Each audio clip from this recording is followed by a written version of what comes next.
Hello student, good morning. Today we will start the epidemiology and control measures of Trichinella spiralis. Epidemiology and control measures of Trichinella spiralis. Trichinella spiralis causing disease called as trichinosis. That is the nematode parasite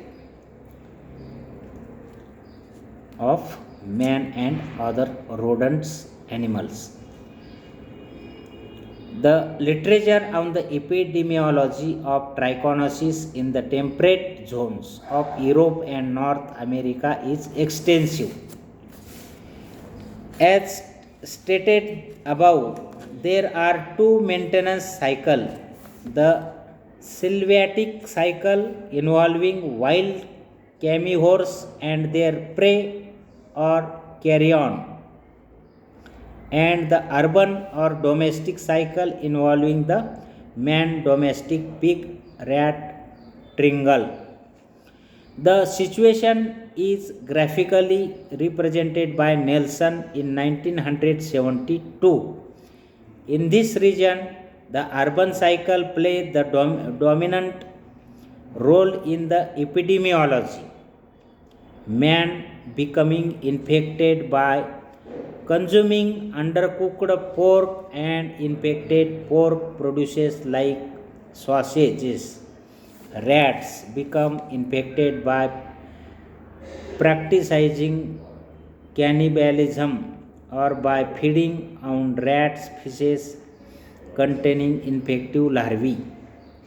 Pigs themselves maintain the cycle by being fed garbage containing infected pork scrap and offal, or by eating each other's tails, especially in overcrowded piggeries. It is also believed that pigs can gain infection by eating rats in their steeds, according to Madsen in 1976. This predation theory is responsible for the lack of proper appreciation of the significant role of the encapsulated larvae. The evidence has been piling up since the last century that the encapsulated larva is in effect a free-living stage surviving in the muscle fibers of the decomposing carcass carrion, a situation analogous to the free-living egg or larvae of other nematodes. This evidence, according to Madsen, has been largely ignored because of the dominance of predation theory. A fresh look at the domestic cycle will indicate that what happens is that pigs gain infection by eating dead and decomposing carcasses of rats, while rats gain access to decomposing scraps of infected pork. In tropical Africa, and domestic cycle is of little or no significance, mainly because, as stated above, the domestic pig and rats have low susceptibility to the African strain of the parasite. In this respect, the epidemiology is remarkably similar to that of the African region. In tropical Africa, therefore, the sylvatic cycle is the dominant one, the cycle being maintained in carnivores. In East Africa, it is significant that the hyena is the commonest host with a 44% infection rate. It is significant because the hyena is a scavenger thriving mostly on carrion and occasionally practicing cannibalism as well, according to Madsen in 1976. While carnivores consume more carrion that is generally realized, thereby reinforcing the belief in the importance of putrefaction of infected meat in the epidemiology of trichinosis. With the carnivores feeding on carrion or on flesh of other carnivores and even practicing cannibalism, it can be seen that wild rodents are not essential for the cycle in Africa. However, wild sweets like bush pig or warthogs comes into the cycle again either through carrion feeding or cannibalism. Since people in tropical Africa, as in most other parts of the world, do not relish the flesh of carnivores, transmission is most likely to occur by the eating of undercooked flesh of wild sweets. Indeed, the three well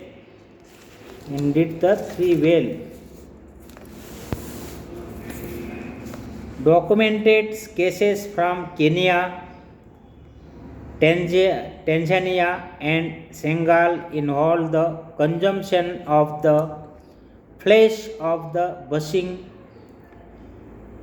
pig and the warthog.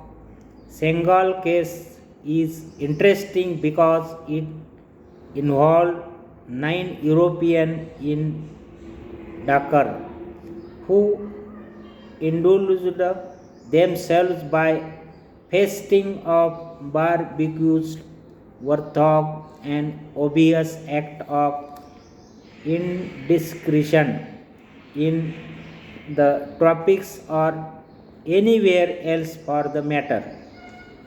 With regards to the outbreak in Kenya reported by Forrester, Nelson and Sander in 1961, Nelson 1972 attributes it to change in human behavior through about by the Mau Mau insurrection, which made young Kenyan abandon old Kikuyu tradition of disdain for the flesh of wild animals and eat undercooked meat to bushpig. However, this explanation may not be wholly acceptable because in the first place people do not require an insurrection, a struggle for political independence in this case, in order to change or discard traditional practices. In the second place, wild pig is commonly consumed in different parts of Africa where trichinosis is not a serious problem. The absence of trichinosis from most parts of tropical Africa has intrigued most workers in the industrialized countries of the temperate zones.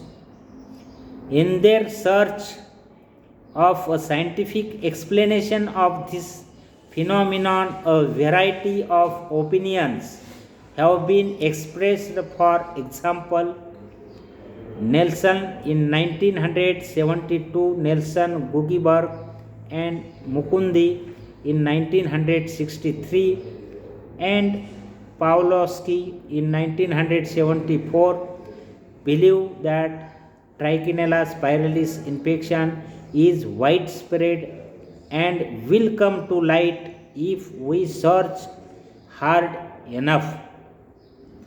Another view is that trichinosis has been missed to so far simply because of its poor diagnostic features or because it presents symptoms which simulate other more common and familiar tropical diseases so that the suggestive symptoms are overlooked if trichinosis is not suspected in the first place.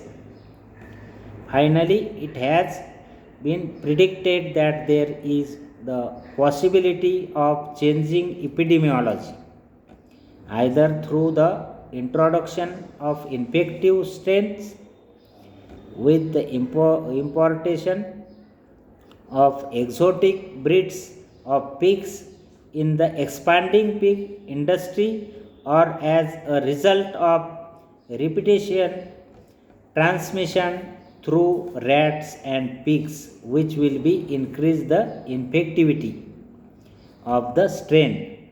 However, a simple explanation may be this is an infection which endemic in the temperature region but sporadic in tropical Africa. In conclusion, the essential features of the epidemiology of trichinosis in tropical Africa is that sylvatic trichinosis is prevalent and the cycle is maintained in wild cannibalistic or carrion feeding carnivores and wild shoots. Man, however, occasionally become involved by eating undercooked flesh of wild sweets, and this results in the outbreaks of the disease in isolated part of the continent. Prevention and controls. The obvious preventive measures is by eating well cooked pork. Controls measures include cooking pork at a temperature of 55 degrees centigrade or 15 minutes per pound or alternatively freezing pork product at 40 degrees centigrade for 30 minutes, 25 degrees centigrade for 24 hours or at 15 degrees centigrade for 6 days. Smith in 1976 such treatment are adequate to kill the encapsulated larvae. Also drying or salting pork for long period renders it safe for human consumptions. It is now generally accepted that the prevalence of trichinosis is declining throughout the world. Indeed, it was never of great importance in the first place. Reduction is transmission in the United States was achieved as a result of legislation against feeding undercooked or raw garbage to pig.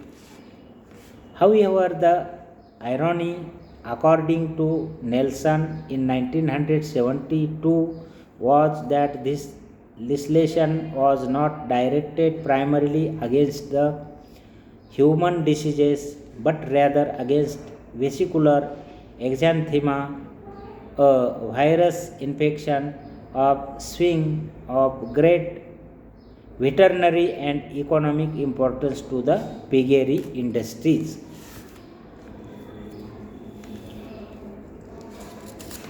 This is the epidemiology and control measures, prevention and control measures of Trichinella spiralis. Okay, thank you.